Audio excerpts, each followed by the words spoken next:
¿Cómo están? Muy buenas noches.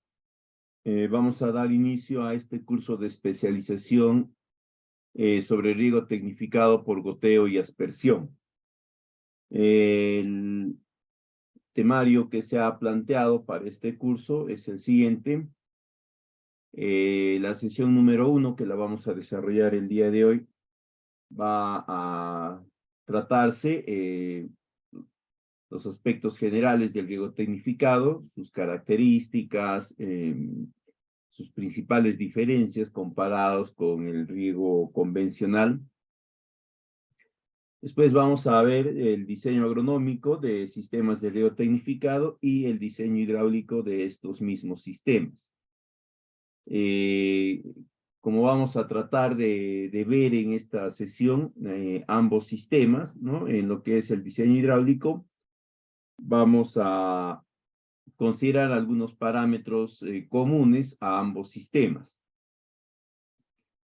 En la sesión número 2, que debe ser el próximo sábado 19, vamos a realizar un trabajo netamente práctico, que va a consistir en un modelamiento de un sistema de riego tecnificado utilizando el WaterCAD, ¿no? Hay una serie de aplicativos que se pueden utilizar, pero nos permite que ya una vez establecido el diseño, ¿no? Es decir, la conformación, la distribución de nuestros aspersores, luego nosotros podamos ir modificando rápidamente la distancia entre cada uno de ellos. No es muy complejo, ¿no? Básicamente lo que vamos a hacer es plantear nuestro esquema, el diseño de nuestra red, y los junction, que vienen a ser los nodos, eh, van a convertirse en nuestros emisores, ¿no? Sea por goteo, sea por aspersión. La otra diferencia es, pues, como sabemos, en este WaterCAD está más utilizado en lo que es este diseño de sistemas de, de agua potable, ¿no? Donde las tuberías ahí tienen unos diámetros de 2 pulgadas más o menos, pero en riego tecnificado la tubería va a tener media pulgada de diámetro. Esas son las principales variaciones. El resto lo vamos a manejar, ¿no? La distancia entre nodos va a ser la distancia entre goteros o entre aspersores, ¿no? Dependiendo del sistema que lo vayamos a realizar. Y la tercera sesión, que ya sería la semana ya de mayo, ¿no? 5 de mayo, más o menos, o 6 de mayo, vamos a ver ya lo que es la infraestructura del sistema de riego, cómo se instala estos sistemas y cuáles son las acciones de operación y mantenimiento. En ese sentido, se ha planteado el temario. Para la sesión número 2, que va a ser la siguiente semana, se les va a compartir algunos datos para que ustedes también puedan seguir el desarrollo, ¿no? Se va a poder trabajar con el WaterCAD, que puede ser la versión 8, la versión 10, dependiendo de la que puedan tener. Incluso si ustedes no la tienen, pueden solicitar a través de la escuela para facilitarles una versión que puede ser instalada por todos ustedes. Bien, vamos a iniciar el desarrollo de esta primera sesión, ¿no? Como les mencioné, vamos a hablar sobre algunos aspectos generales del riego tecnificado, el diseño agronómico de estos sistemas de riego, considerando y teniendo en cuenta pues que este diseño agronómico es el conjunto de cálculos que nos va a permitir determinar la cantidad de agua, el caudal de agua que va a requerir cada una de nuestras plantas, que ya luego trasladado al área de intervención nos va a generar el caudal que debe tener nuestro sistema, nuestro punto de ingreso en la cabecera de parcela. Y después vamos a hablar sobre el diseño hidráulico. Ya vamos a afinar nosotros más lo que es el diseño hidráulico, ¿no? Cuando trabajemos en la segunda sesión con este modelamiento utilizando este WaterCAD. Respecto a los aspectos generales de riego tecnificado, ¿no? Este va a constituirse en una propuesta orientada a la optimización y la mayor eficiencia de la distribución de agua a cada una de las plantas. Esa es la principal diferencia o uno de los ejes medulares de la tecnificación del riego. Ahí además habría que precisar pues que la tecnificación del riego no solamente es pasar del riego convencional por gravedad al riego por aspersión o el riego por goteo o tal vez exudación, sino también en algunas situaciones es un proceso de mejora de la distribución de agua por gravedad, ¿no? Utilizando las famosas.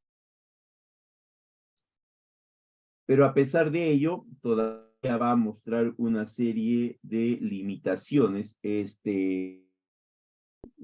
esta, digamos, técnica que se puede incluir en este riego por gravedad, ¿no? En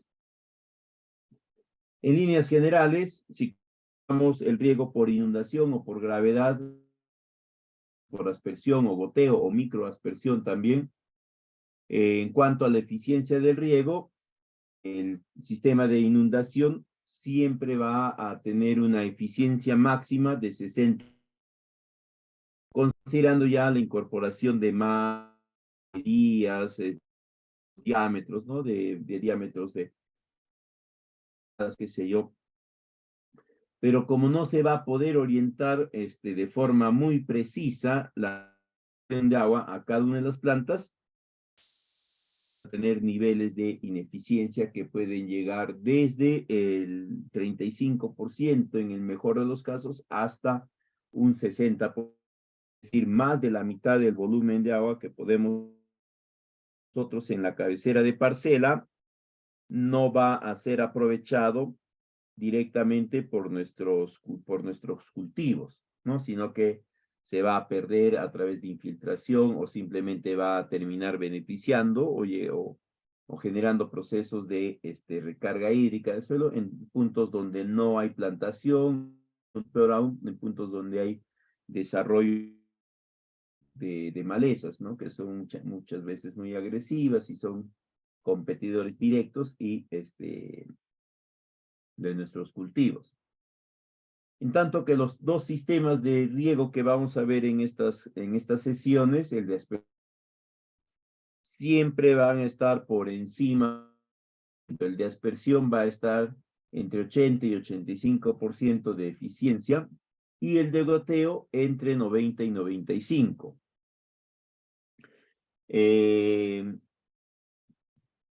Más de ello, el sistema de goteo se adapta tranquilamente a cualquier terreno, indistintamente al nivel de pendiente que ésta pueda tener, ¿no?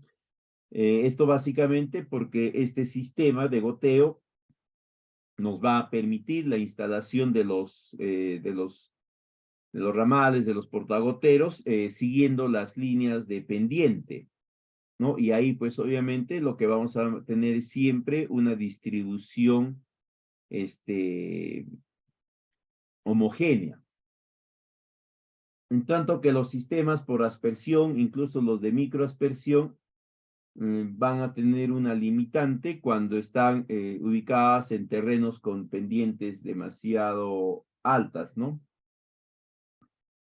Porque la parte de la pendiente que está más alta siempre va a tener un menor radio de aspersión y la parte que está hacia abajo va a tener un mayor radio. Entonces, todavía va a generarse algo de ineficiencia en el riego, una desuniformidad también, y sobre todo va a ser difícil controlar los tiempos porque en la parte alta de la pendiente va a haber mayor acumulación de agua en comparación en la parte baja.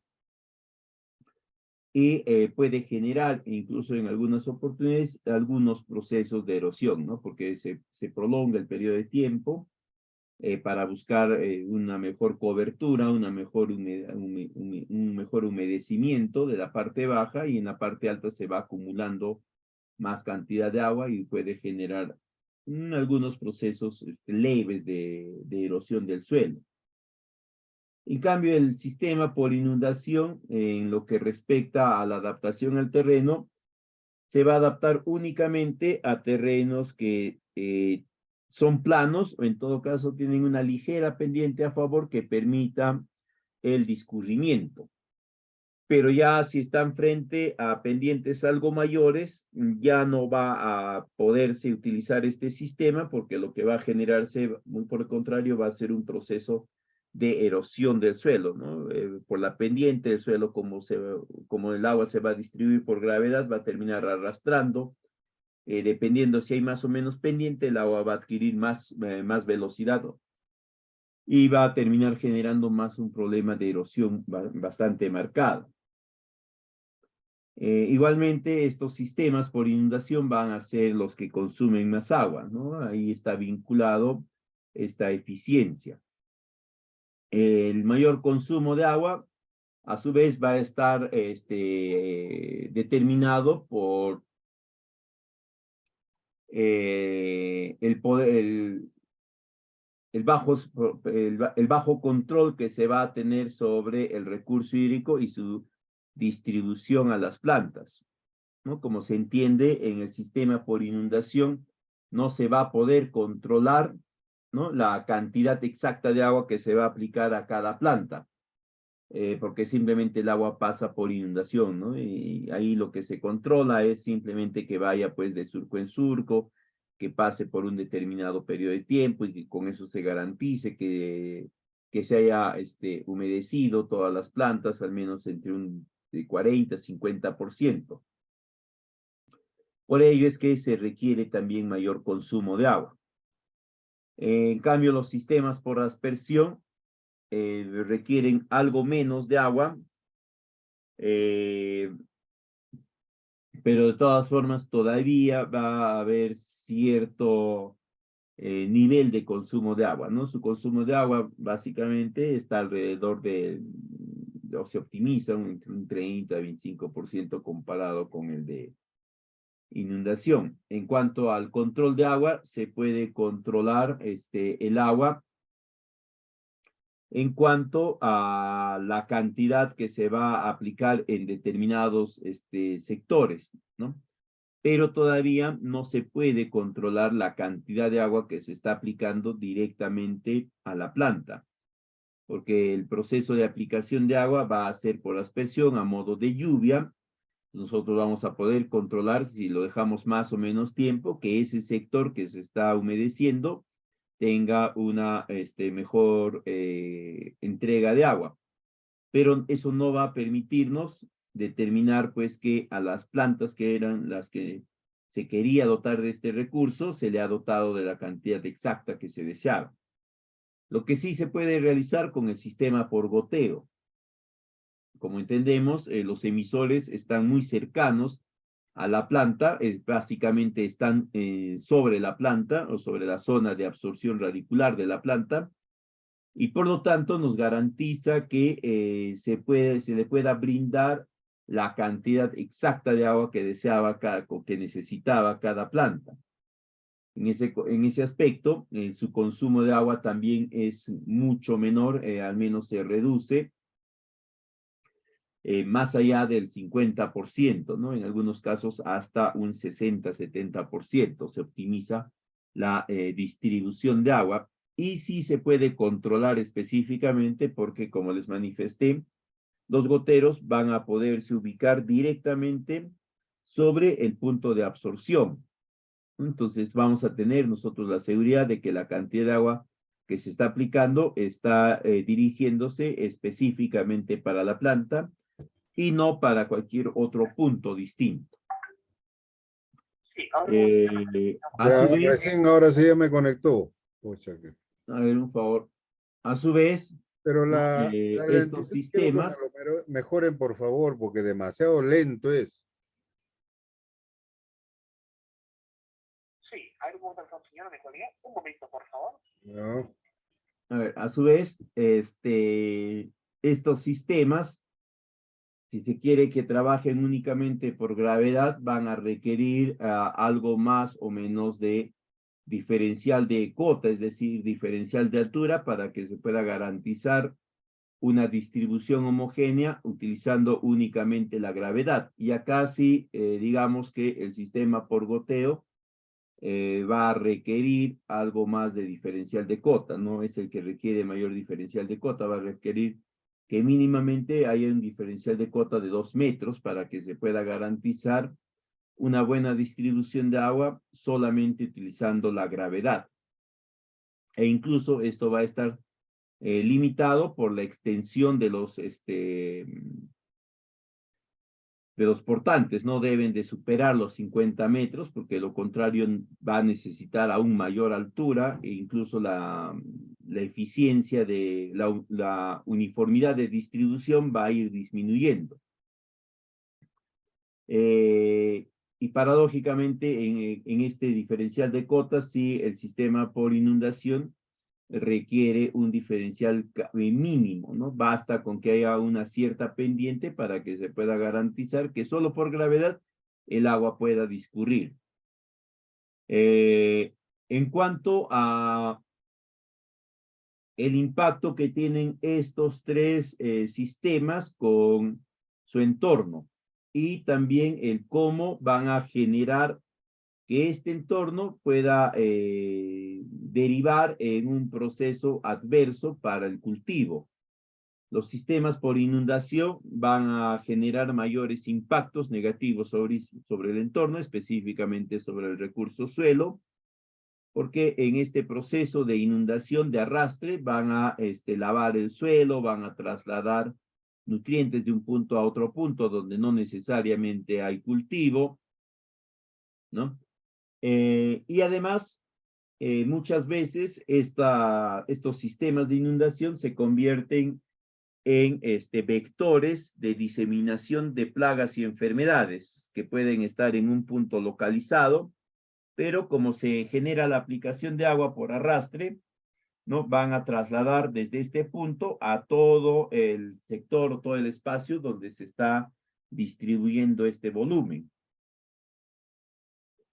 En cambio, en los sistemas por aspersión, este impacto ambiental sobre el suelo específicamente se disminuye bastante porque ya no hay arrastre, lo que se presenta ahí es la aplicación de agua a modo de lluvia, ¿no? Y la velocidad que tiene la gota al momento de impactar con el suelo no va a ser demasiado alta y tampoco va a tener demasiado fuerza al momento de golpear el suelo, por lo tanto, se pueden presentar algunos procesos de afectación al suelo, pero va a ser mínimo, ¿no?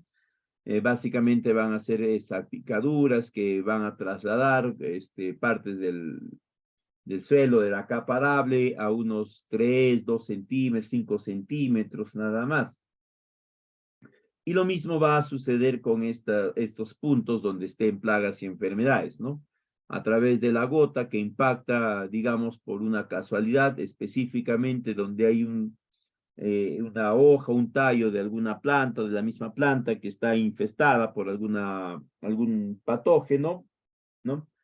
En el rebote la gota va a poder diseminar ese patógeno, pero lo va a diseminar pues en un radio de 5, 7, tal vez 10 centímetros, 20 centímetros. No, más allá de eso, no.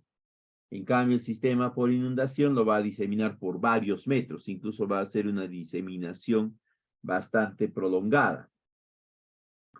Y el sistema por goteo ya tiene un impacto casi nulo, un impacto negativo casi nulo sobre el suelo, porque el gotero está pues situado a unos 2,5 centímetros, 3 centímetros, ¿no? Del suelo. La gota no tiene una gran velocidad, por lo tanto tampoco va a tener demasiada fuerza cuando cae en el suelo, y por ende no va a generar casi ningún impacto ambiental, ¿no? Se podría decir pues que de todas formas cuando cae la gota en el suelo va a haber microgotas que van a rebotar, pero pues estas se trasladan una cantidad realmente mínima de material del suelo, por lo que se considera que no generan ningún tipo de impacto negativo sobre el suelo. Y lo mismo en cuanto a la diseminación de plagas y enfermedades, ¿no? Va a ser bien difícil, vendría a ser pues un caso extraordinario donde por descuido no le hemos dado la atención debida a la plantación, ¿no? Donde se ha instalado el sistema de goteo, y justo donde está el gotero ha caído una hoja que está infestada de algún patógeno, ¿no? Y la gota cae y va a diseminarlo, pero lo va a diseminar únicamente en ese punto, en ese sentido, lo trasladará pues hacia las partes inferiores de la capa arable, ¿no? Lo diseminará a nivel de la masa radicular, y si el patógeno puede infectar ese nivel, lo hará, y si no, pues bueno, simplemente quedará ahí el tema, ¿no? Entonces, en ese contexto también los sistemas por goteo nos van a permitir optimizar, ¿no?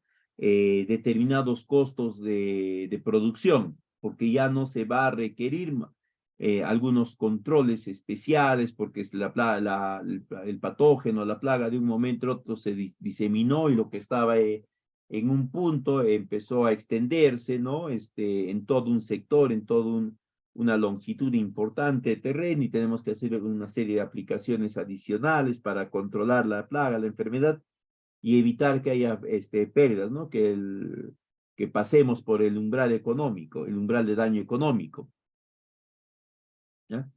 En tanto que el riego por inundación, no, eso sí nos va a generar ese daño, ¿no? Como se distribuye el agua por inundación, por arrastre nada más, vamos a encontrar pues que en un momento se vio que la plaga, la enfermedad estaba en un punto, y a los 2, 3 días ya se empieza a ver sintomatología en una área mucho más extendida, y nos va a distraer la atención de recursos, ¿no? Nos va a generar mayores costos que al final inciden pues en la reducción de los márgenes de utilidad. De ahí tenemos ya algunos diferenciales referidos a la gestión propia del sistema. Cuando hablamos de la gestión en sistemas de inundación, básicamente vamos a necesitar de algo de mano de obra, ¿no? Para la distribución nada más del agua, que incluso esta mano de obra no va a requerir que tener ningún tipo de conocimiento especial, ¿no? Porque lo único que van a hacer es asegurarse que el agua discurra en ese aspecto. Se requiere en todo caso algo de criterio básico, ¿no? En percibir, verificar que el agua esté discurriendo, que no hayan puntos de anegamiento, para adoptar alguna medida, ¿no? Reducir o retirar algunos materiales o algo de suelo que está impidiendo que el agua discurra normalmente, hacer algunos desvíos en algunos puntos para proceder a los traslados de los volúmenes de agua de surco a surco, etc. En cuanto al sistema por aspersión, vinculado a su gestión, ahí sí se va a requerir algo de mano de obra con cierto nivel de conocimientos, pero igual van a ser conocimientos muy básicos en lo que es la instalación y desinstalación del sistema, ¿no? La conexión de las tuberías, los parantes de los aspersores, la colocación del aspersor. Básicamente para ello no se va a requerir, pero pues que el personal tenga un nivel de conocimiento, sí que tenga experiencia en cómo hacerlo, sobre todo rápidamente, para evitar demasiados periodos de tiempo entre la desinstalación y la reinstalación del sistema de un sector a otro.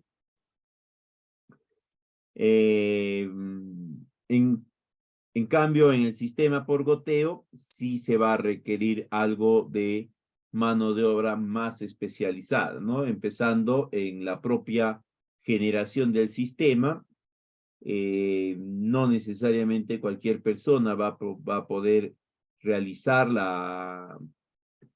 el establecimiento del sistema, porque va a requerirse primero una serie de cálculos para determinar las dimensiones, ¿no? El diámetro, las resistencias, las clases, etcétera, de las tuberías, dependiendo del caudal que se va a trasladar, de la fuerza, de la presión que se le va a brindar para poder garantizar que se atienda a la demanda de todos los sectores que se van a trabajar.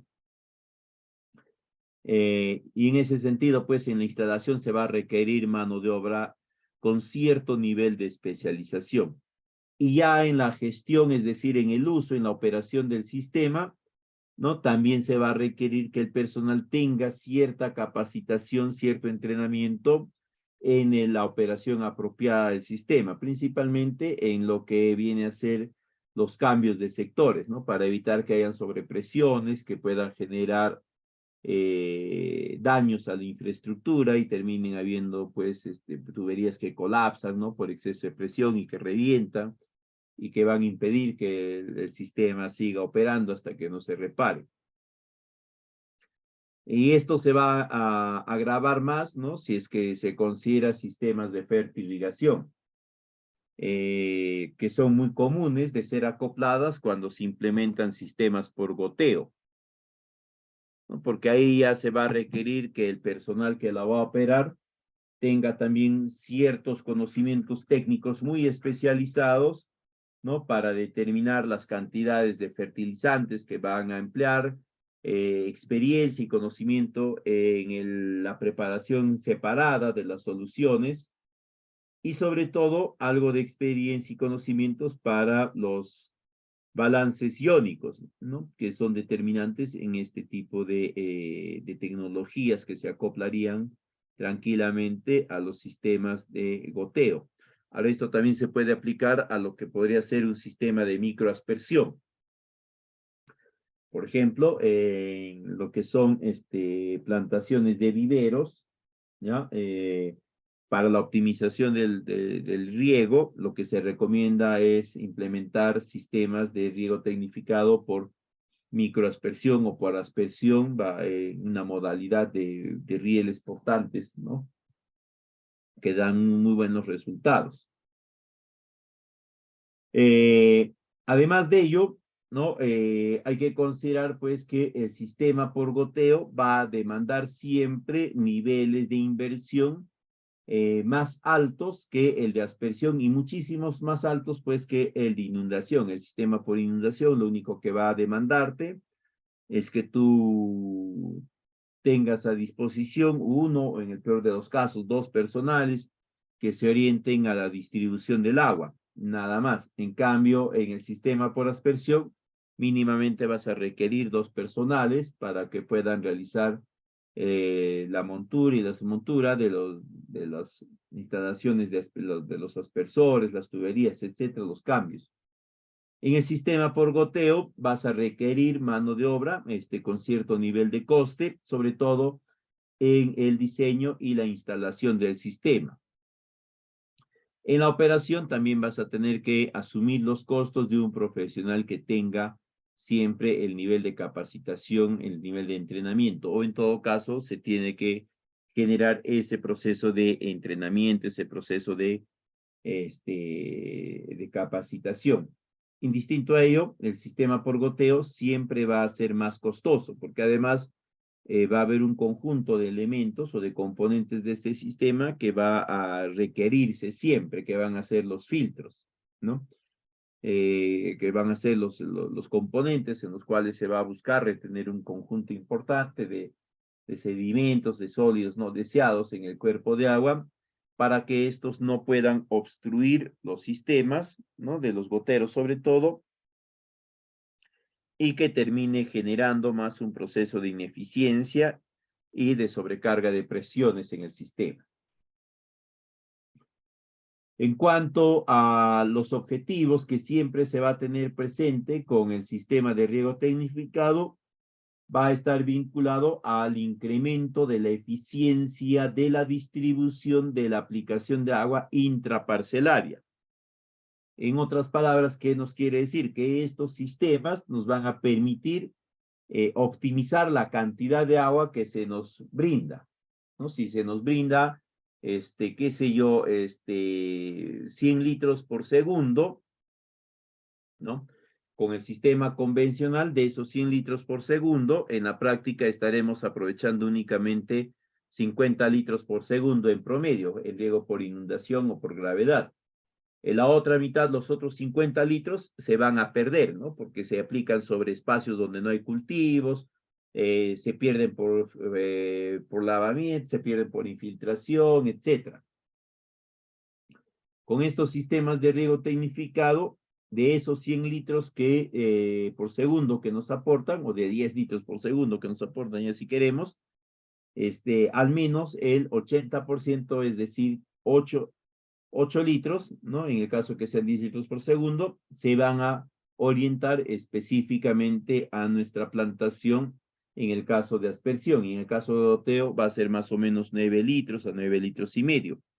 ¿Qué quiere decir eso? Que en la práctica nosotros con la misma dotación de agua que nos va a brindar el sistema en la cabecera de nuestra parcela, 10 litros por segundo, por ejemplo, con la implementación de estos sistemas tecnificados vamos a poder contar con la disposición de mayor volumen. No porque nos den mayor volumen, sino porque ya no vamos a desperdiciar 5 litros, sino solamente 1 en el caso de goteo, es decir, vamos a tener 4 litros más para atender otras áreas, nos va a permitir incrementar áreas, y en el caso de aspersión, ¿no? Vamos a tener al menos entre 2 litros y medio y 3 litros adicionales que vamos a poder nosotros emplear en atender otras áreas de terreno. Eso va a ser importante tener en cuenta también cuando se plantee el diseño agronómico. Otra característica que tenemos que tener en cuenta nosotros es que los sistemas tecnificados, es decir, aspersión, goteo, van a generarse a través del uso de conductos cerrados, comúnmente llamados tuberías. Pero para nuestros casos, estas tuberías no van a funcionar a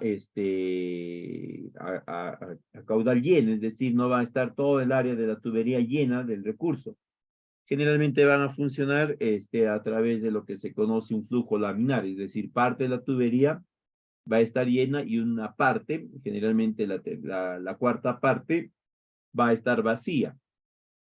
Eso va a permitir que en la mayoría de situaciones, ¿no? Los cálculos y los criterios de diseño que nosotros conocemos para canales abiertos sean aplicables también para canales cerrados, conductos cerrados, que vienen a ser las tuberías. En la práctica, entonces, para lo que es riego tecnificado, la tubería, el conducto cerrado, va a tener un funcionamiento bastante parecido al canal abierto, al conducto abierto. Pero, sin embargo, van a haber algunos parámetros adicionales que se va a tener que tomar en cuenta, ¿no? Para esto yo les voy a compartir a través de la escuela un documento que está relacionado a la hidráulica en conductos cerrados. Ustedes ya lo revisan para que vean estas características específicas. Si no, nos vamos a demorar mucho más de lo previsto en la sesión de hoy.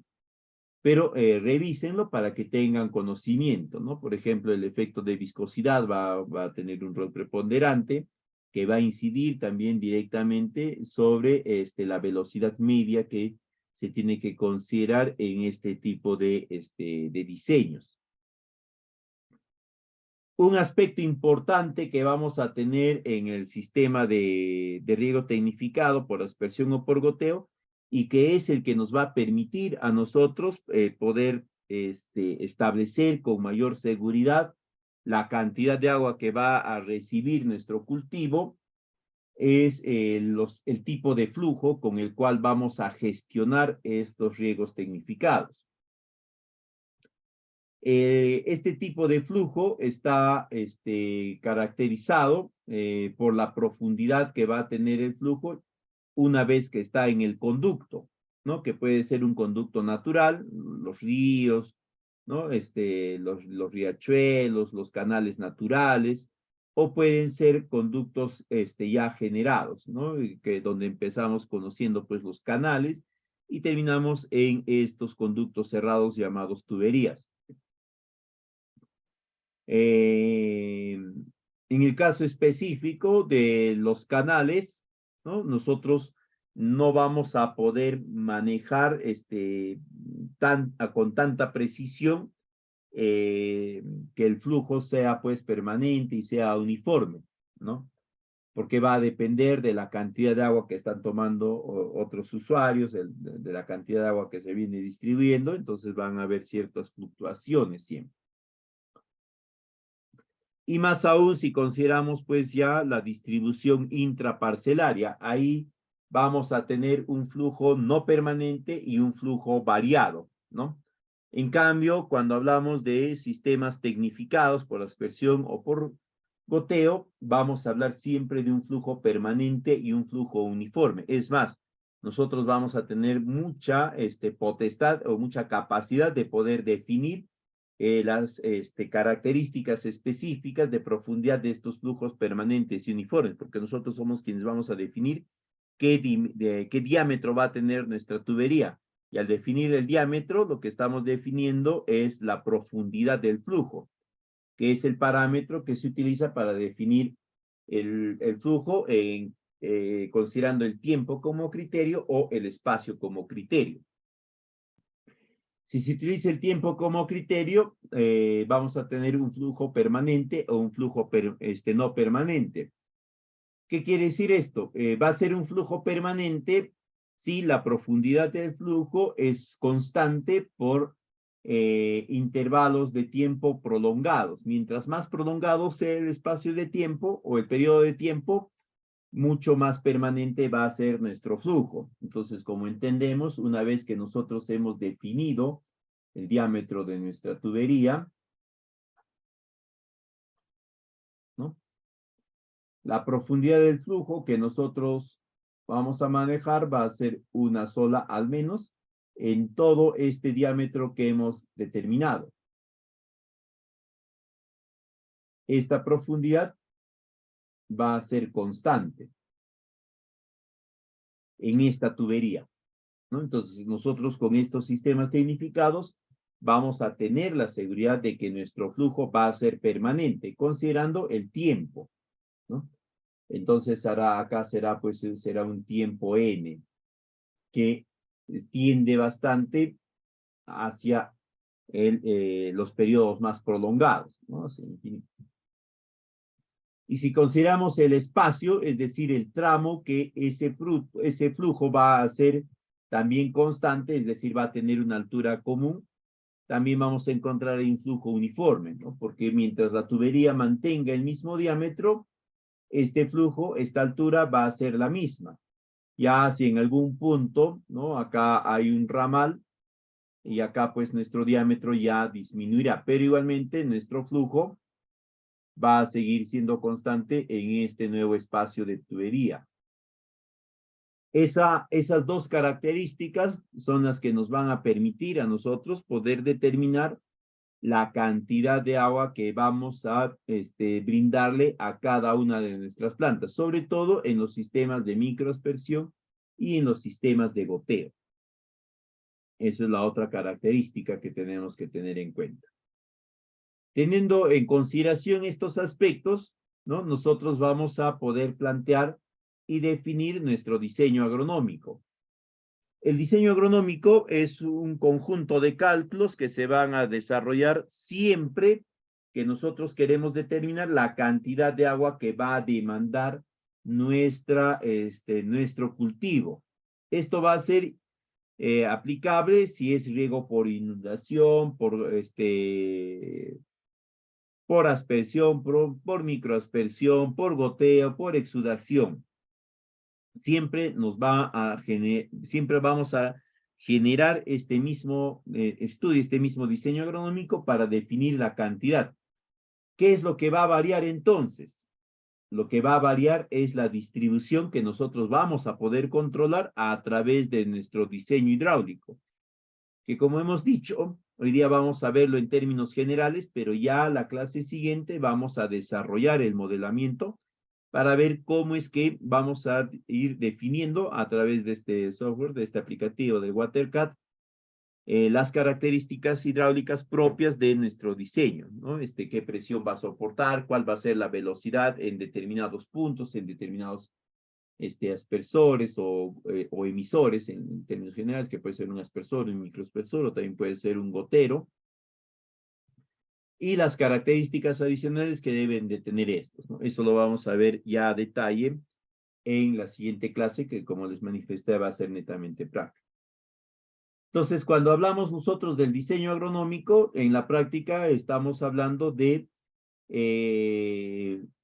la estimación de cuándo vamos a regar y cuánto de agua vamos a utilizar en cada uno de esos procesos de riego. Para esto, nosotros siempre tenemos que partir de una primera premisa, que es la definición de la superficie que se va a atender, ¿no?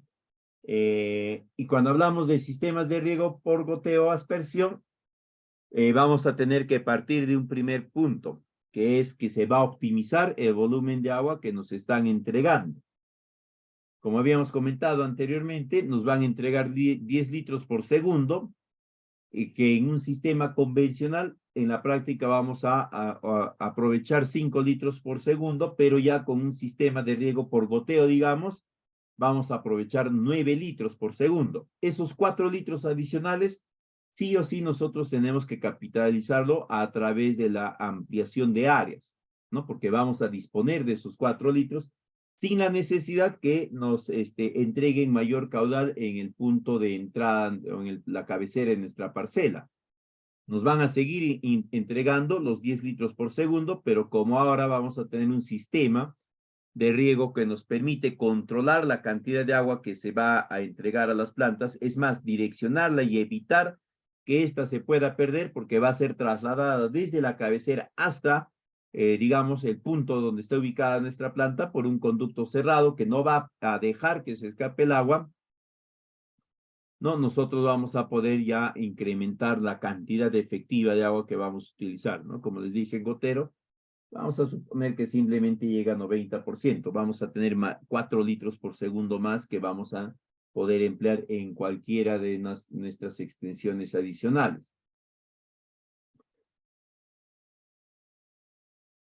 Entonces, este proceso de diseño agronómico lo vamos a desarrollar a través de dos fases, ¿no? Una donde vamos a calcular las necesidades del agua, ¿no? Es decir, vamos a determinar la cantidad de agua que requiere nuestro cultivo. Y la segunda fase es en la que vamos a definir nosotros qué cantidad de agua le vamos a entregar a este cultivo en cada una de las oportunidades de riego. De ese mismo modo vamos a determinar esta frecuencia, es decir, qué tan seguido o con qué regularidad vamos a aportar esta lámina de agua, y además en qué periodo de tiempo lo vamos a aportar. Y esto va a estar también en función a los emisores que vamos a considerar, ¿no? Cuántos emisores va a haber por planta, o en todo caso, cuántos emisores vamos a ir utilizando. Entonces, lo primero que vamos a tener que determinar nosotros va a ser nuestro balance hídrico, ¿no? Es decir, cuánto de agua vamos a disponer nosotros y cuánto de agua vamos a necesitar y se va a perder. Esto es fundamental porque en este proceso nosotros vamos a definir la cantidad de agua aproximada que nuestra planta o nuestras plantaciones van a consumir. Vamos a tener por un lado los aportes de agua, que va a ser proveniente de la precipitación, proveniente del agua de riego, proveniente de los aportes freáticos, ¿no? Proveniente, a ver, un favor, tengan cuidado con con la posibilidad que tienen de hacer algunas marcas, porque ya aparecen niñitos, ¿no? Jugando a hacer marcas. Creo que no cabe en profesionales hacer tener ese tipo de actitudes. Me he tenido que dejar de compartir y volver a compartir para que esa marca, pues, que alguien hizo se pueda borrar, ¿no? Porque ni siquiera fue una línea, fue un manchón que han hecho ahí. Entonces le decía, ¿no? Entonces acá vamos a tener algunos aportes, ¿ya? Estos tenemos que definirlo. Como estamos hablando de la necesidad de implementación de un sistema de riego tecnificado, quiere decir que no tenemos demasiado aporte por la precipitación o que esta es estacional y no va a ocurrir necesariamente en los periodos que nosotros necesitamos disponer de agua para riego. El aporte freático muchas veces también va a ser inexistente en estos supuestos de la necesidad de generación de riego tecnificado. Por eso es que también estamos buscando optimizar la distribución intraparcelaria. Entonces vamos a tener como principal aporte de agua el agua de riego, ¿no? Y cuando vemos el consumo de agua, es decir, cómo es que esta sumatoria de aportantes de agua se distribuye y se utiliza y se pierde, vamos a encontrar que va a haber un primer punto de pérdida por escorrentía superficial, sobre todo si hablamos de gravedad. Va a haber otro por percolación, ¿no? Por infiltración y percolación. Va a haber otro por evaporación y va a haber uno que se va a generar por transpiración. Y cuando hagamos la sumatoria, acá vamos a tener un caudal, digamos 10 litros, ¿no?, por segundo. Y acá vamos a tener otro caudal definido, que nos va a dar, por ejemplo, 6 litros por segundo, vamos a poner, ¿ya? Entre estos dos hay una diferencia que va a ser 4 litros por segundo. Así a grosso modo, ¿eh? Esta cantidad es la que va a ser consumida o va a ser aprovechada por nuestra plantación. Es por eso que se hace este balance hídrico para poder determinar más o menos cuál es la cantidad de agua que la planta va a consumir, descontando ya lo que se va a perder por escorrentía, por percolación, infiltración, evaporación, transpiración. Y este estimado de agua que va a consumir nuestra planta es la que nosotros vamos a buscar brindarle. Pero acá, como ya estamos instalando un sistema de riego tecnificado, es decir, que el agua ya no va a distribuirse por escorrentía superficial, se va a evitar esta primera fuente de pérdida. Como ya no va a haber esta escorrentía, también se va a reducir esta otra fuente de pérdida y esta otra. Entonces, lo que vamos a encontrar es que cuando hacemos el balance hídrico, considerando ya la tecnificación del sistema, vamos a poder disponer de algo más de agua para atender nuevas áreas de cultivo, porque ya no va a haber pérdida de estas. Entonces, acá va a haber un valor X, ¿no? Un valor N de agua que va a aportarse a esta cantidad de agua que va a poderse orientar a mayores áreas. Es importante por ello determinar este balance hídrico. Ahora, para nosotros determinar cuál es esa cantidad de agua que vamos a poder distribuir o que va a ser necesaria para atender las demandas de nuestro cultivo, vamos a considerar el coeficiente del cultivo. Básicamente, el coeficiente del cultivo viene a ser la relación que va a existir entre la evapotranspiración del cultivo y la evapotranspiración que nosotros vamos a determinar. Perdón, la evapotranspiración que nosotros vamos a determinar y la evapotranspiración referencial que ha sido determinada ya a nivel de una serie de estudios. Como estos estudios son genéricos, ¿no? Lo que nosotros necesitamos definir ya es la relación exacta entre el promedio, digamos, y la realidad de nuestro cultivo, de la realidad de demanda. Para poder determinar este coeficiente de cultivo, antes de ello nosotros tenemos que considerar si en nuestra área de plantación, ¿no?, o en nuestro fundo, nuestra finca, como querramos llamarlo, va a instalarse un único cultivo o van a haber distintos cultivos, porque cada cultivo tiene una demanda hídrica distinta, incluso dentro de su proceso de desarrollo, en los diferentes estadios, es decir, en las diferentes etapas fenológicas, como hemos visto acá, el cultivo va a demandar mayores o menores volúmenes de agua, ¿no? Acá en esta imagen, por ejemplo, en los estadios fenológicos iniciales, el cultivo demanda volúmenes menores.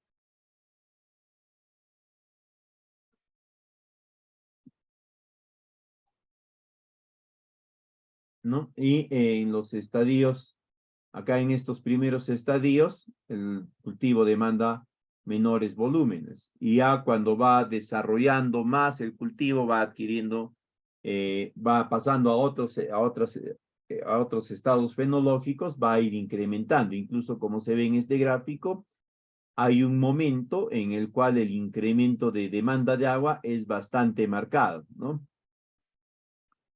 Entonces nosotros tenemos que considerar esto. Esto es dentro de un mismo cultivo. Un mismo cultivo va a demandar distintas cantidades de agua a lo largo de su proceso de producción y cada cultivo demanda distintas necesidades de agua. Por ello es que si estamos considerando que van a haber diferentes tipos de plantaciones, es decir, todo esto es nuestro espacio, nuestro fundo, y digamos que tiene, digamos, 20 hectáreas, ¿no? Nosotros vamos a tener que definir cuántas hectáreas, acá serán 2, acá serán 3, acá será 1, acá será 1 también, acá será 4, estamos hablando de 5, 6, 7, 11, ¿no? Acá será 15 o 14, acá será otros 4 y acá será 2, ¿no? 8, 10, 20, ¿no? Listo, ahí hay 20 hectáreas. Nosotros tenemos que definir qué cantidad de áreas se va a instalar dependiendo de qué cultivos pretendemos manejar. Y tendremos que obtener un coeficiente ponderado para poder trabajar con ello, ¿no? La ponderación va a ser simplemente aritmética. Este coeficiente ponderado va a ser una ponderación aritmética.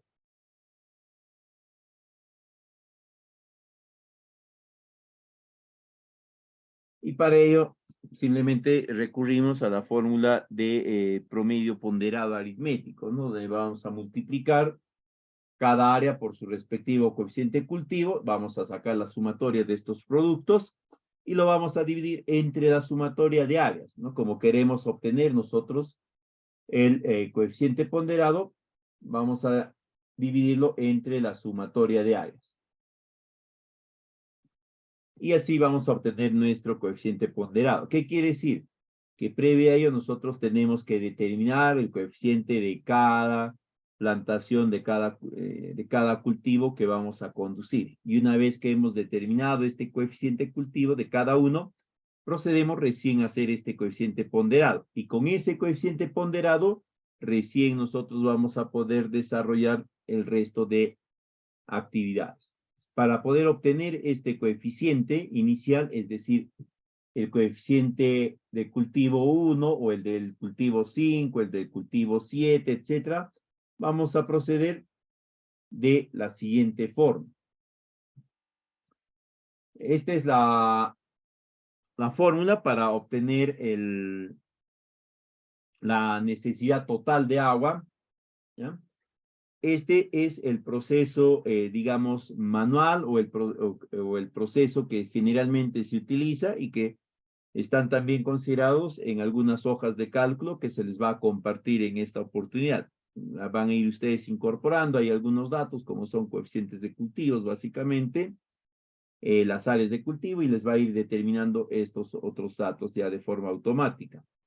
Pero de todas formas, siempre es importante que ustedes sepan de dónde viene cada uno de estos datos y para qué sirve, ¿no? Para que puedan pues, también ustedes hacer las modificaciones o los ajustes del caso. En la práctica, para determinar la necesidad total de agua, lo que vamos a hacer es determinar nuestra evapotranspiración y nuestro coeficiente cultivo, y luego proceder a hacerle algunos ajustes a través de algunos factores de ajuste, ¿no? Está el coeficiente de localización, el climático, el de advección, etcétera, que nos va a ir generando volúmenes más ajustados a las diferentes variaciones que vamos a encontrar en terreno definitivo. Lo primero que tenemos que considerar entonces va a ser para nosotros definir nuestra evapotranspiración. Esto lo podemos hacer de diferentes modos, ¿ya? En En los distintos aplicativos ya están considerados estas fórmulas, muchas de ellas están generadas a partir de la necesidad de un conjunto de informaciones o de datos, ¿no? Por lo general son pues entre 7 y 12 datos, ¿ya? Están algunos métodos ahí.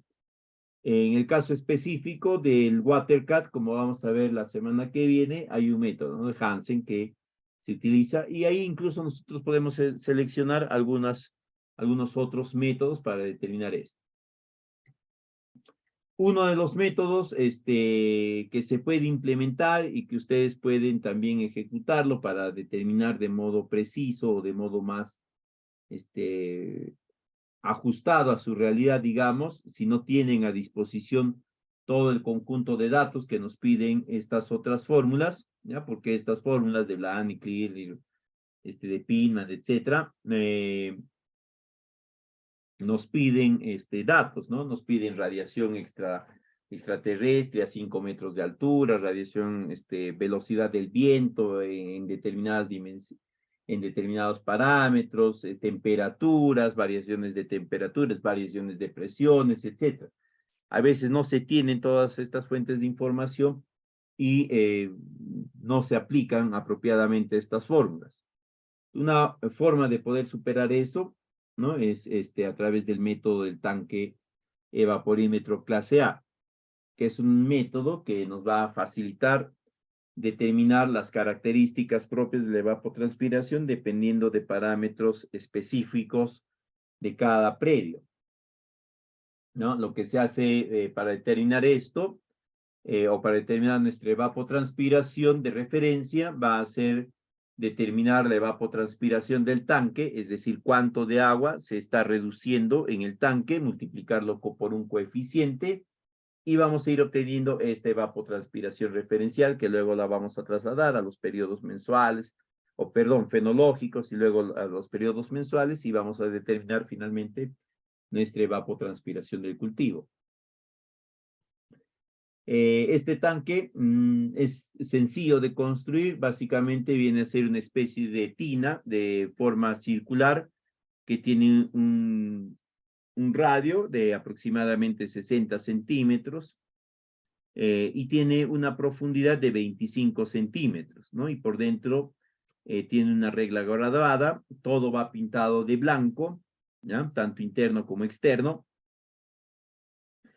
Se llena de agua hasta 20 centímetros de altura, es decir, se va a dejar siempre 5 centímetros y se va a colocar sobre una tarima que puede tener pues un rango de altura que va desde los 5 centímetros hasta un máximo de 15 centímetros, ¿no? Esto para controlar básicamente lo que es la variación o los efectos generados por el efecto del viento. Y de ahí se van realizando medidas de la reducción del volumen de agua que está dentro del tanque de forma diaria, ¿no? Considerando que se debe de hacer las lecturas en horas muy cercanas o en la misma hora de preferencia. Es decir, si yo hago la medición a las 10 de la mañana, todos los días debería de hacerlo a las 10 de la mañana o en horas muy cercanas.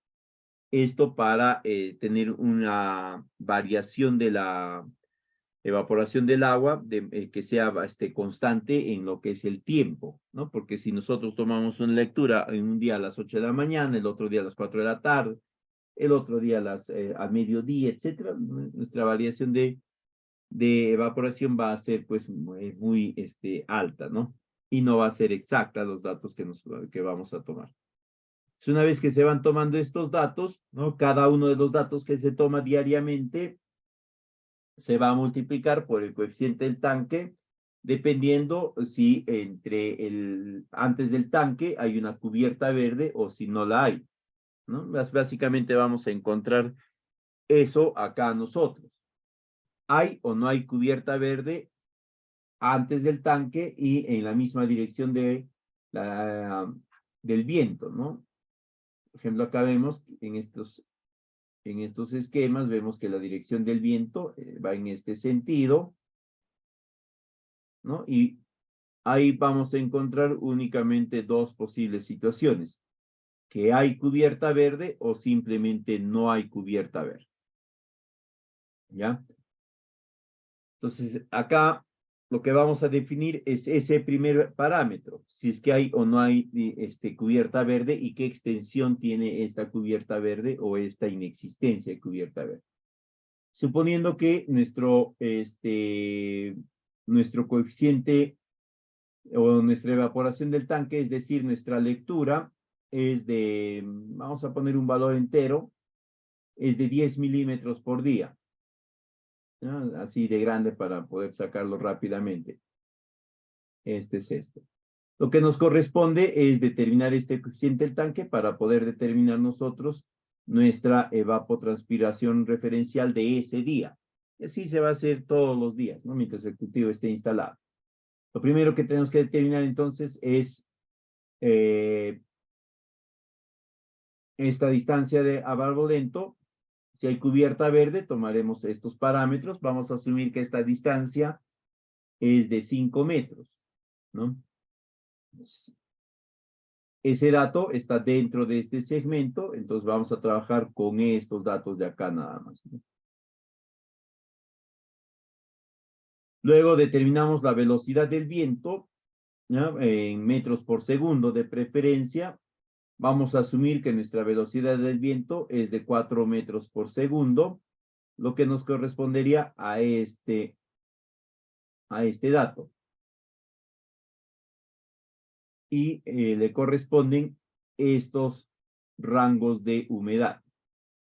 Nosotros con el rango de humedad que se conoce en la zona, vamos a determinar el coeficiente del tanque. Vamos a asumir que es 50% de humedad, que está en este rango, por lo tanto, el valor que vamos a utilizar es de 0.60. Ese valor lo vamos a multiplicar acá, ¿no? Por 0.60. Lo multiplicamos y vamos a tener que nuestra evapotranspiración va a ser para ese día, para el día X, ¿no? Va a ser de 6 milímetros día.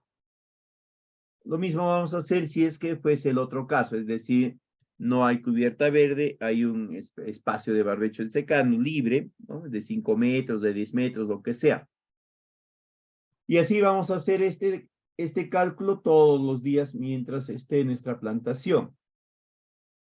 Para poder definir nosotros nuestro coeficiente, primero por estadio fenológico, ¿no? Recordando que cada estadio fenológico tiene una demanda específica,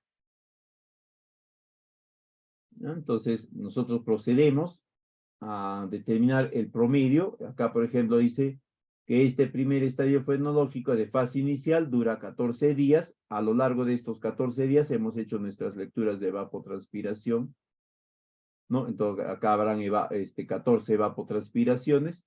Le sacamos el promedio y tenemos este valor, ¿no? Y así de los otros. Vamos sacando, ¿no? Para determinar este coeficiente de cultivo, no se olviden que hemos dividido, ¿no? La evapotranspiración del cultivo entre nuestra evapotranspiración referencial, lo que está acá.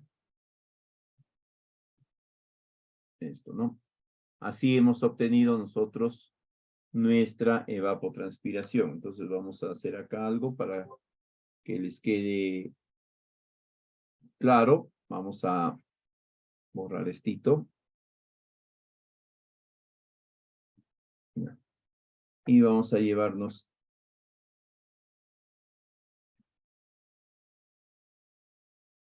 este gráfico, nos vamos a llevar a esta otra PPT para colocarlo acá y que ustedes tengan claro de dónde viene, ¿no? Para que no nos confundamos de dónde apareció de pronto este coeficiente cultivo, ¿no? Este KC que estamos viendo acá. De dónde apareció, porque hasta antes de esto hemos estado hablando de la evapotranspiración referencial nada más.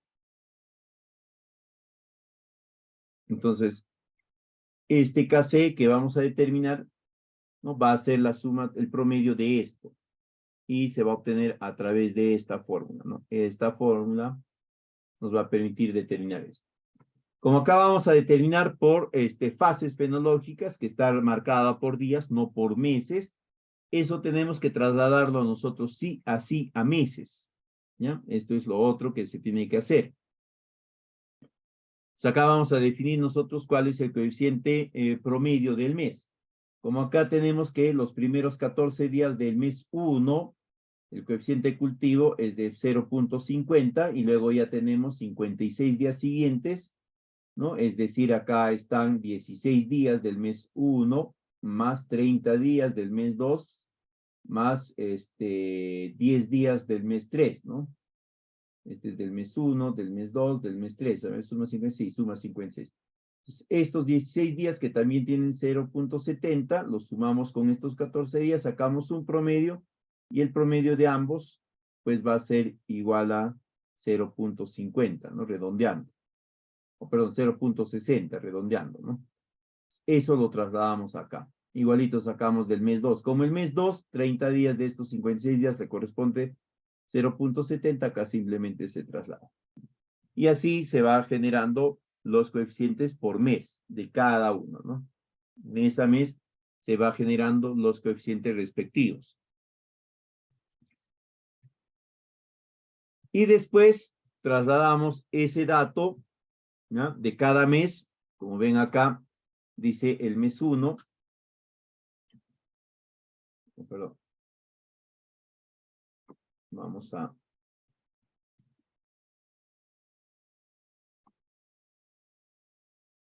llevarnos esto acá. Vamos a hacerlo más chiquito. Lo vamos a poner acá.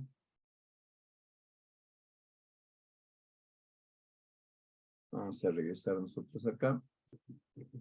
El mes 1 tiene este coeficiente cultivo y esto lo vamos a trasladar acá. Este coeficiente cultivo que está acá en el mes 1, lo trasladamos a este punto. Del mes 2, lo trasladamos a este de acá y así sucesivamente, cada uno.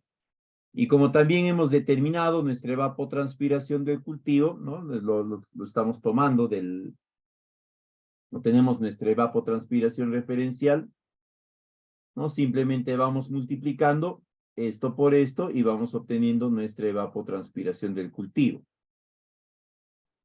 Ahora, acá nosotros, en la práctica, lo que hacemos es escoger los valores tope, los valores más altos, indistintos si corresponden o no al mismo periodo de mes, ¿no? Por ejemplo, acá vemos que la evapotranspiración más alta que se ha determinado en todo este periodo, ojo, en todo este periodo, es de 5.78, que corresponde a los meses de octubre y noviembre. Y lo multiplicamos también por el coeficiente cultivo más alto que hemos obtenido, que en este caso es de 1 y que corresponde al mes de septiembre. No pertenecen ninguno de ellos al mismo periodo, pero a pesar de ello los vamos a utilizar nosotros, ¿no? Entonces, para determinar nuestra evapotranspiración, vamos a utilizar estos dos valores tope. Multiplicamos simplemente 5.78, ¿no?, por 1 y obtenemos la evapotranspiración del cultivo de 5.78. Esto será para el cultivo 1. Igualito haremos para el cultivo 2, el cultivo 3, el cultivo 4, etcétera. La cantidad de cultivos que nosotros hayamos podido considerar. Lo siguiente va a ser sacar a estas evapotranspiraciones el coeficiente ponderado, ¿no? Cuando tenemos eso, ya nosotros vamos a poder trabajar el resto de ajustes. El primero que vamos a considerar es el efecto de localización. Es decir, vamos a ver si existe algún tipo de efecto de sombra o algún aspecto que por la ubicación y otras características va a permitirnos alguna variación del volumen de agua que van a requerir. Pues acá vamos a considerar si hay algún efecto de sombreamiento que puede darnos este espacio adicional. Para eso vamos a utilizar esta fórmula donde esta área va a ser igual a pi por el área al cuadrado, el área de los puntos de sombreamiento si es que existen, ¿ya? Lo vamos a dividir entre 4 y lo vamos a dividir entre el marco de plantación, si es que existe este marco de plantación. Acá vamos a encontrar nosotros 4 fórmulas, ¿ya?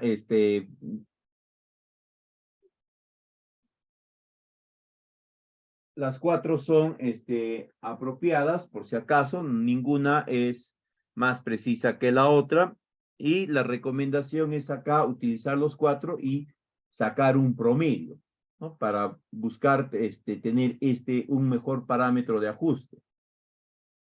Tenemos ahí el coeficiente de localización que se puede obtener por esta área multiplicada por 1.4, ¿no? El fracción de área asombrada por 1.34, o si no, sumada por 1.1, etcétera.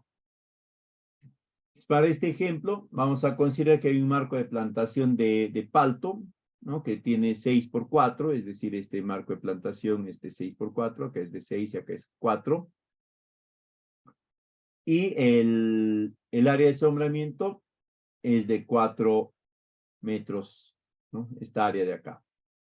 Este va a ser el valor de A. Lo que vamos a hacer es aplicar esta fórmula. Esta área de la copa va a ser este valor de 4. Lo reemplazamos, lo dividimos entre 4 y obtenemos que el área total va a ser de 24, el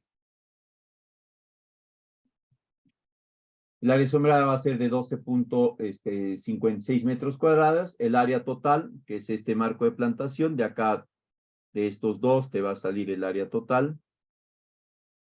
Va a ser igual a 24, simplemente lo dividimos, ¿no? Es decir, 12.56 entre 24 y nos va a salir 0.52.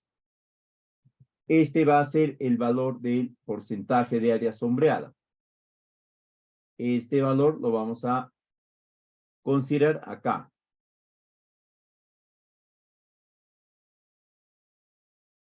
Acá, luego acá, luego acá y por último acá. Procedemos a hacer los cambios respectivos y vamos a ir determinando. Consideramos el valor más bajo, que es de 0.67, y multiplicamos, van a disculpar acá, nuestro coeficiente anteriormente determinado.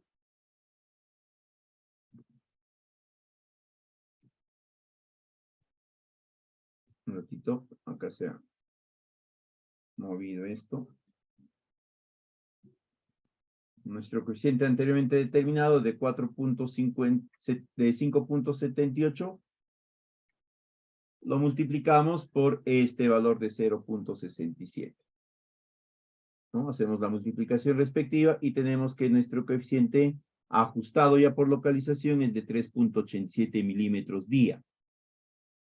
Lo siguiente es hacer el otro ajuste por el efecto de variación climática, ¿no?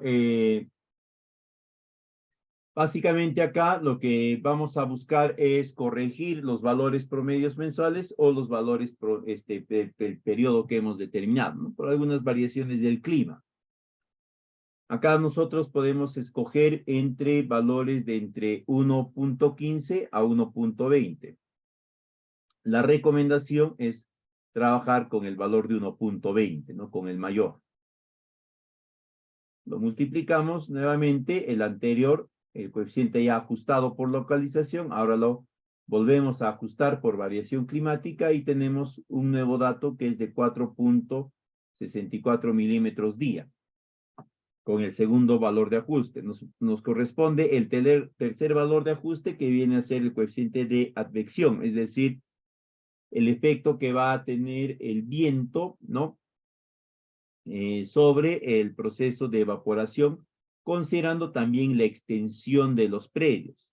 Entonces acá vamos a encontrar que se utiliza esta tablita, ¿ya? Se entiende que el factor de corrección va a incrementarse a medida que los espacios de áreas son menores, ¿no? Para este caso, para este ejemplo, vamos a asumir que nuestra extensión es de 11 hectáreas, que cae en este punto. ¿ya? Más o menos por acá. Y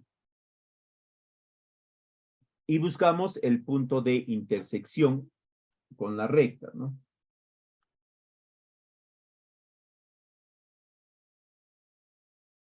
Y acá en la práctica, pues tenemos que nuestro valor más o menos va a estar por acá, ¿no?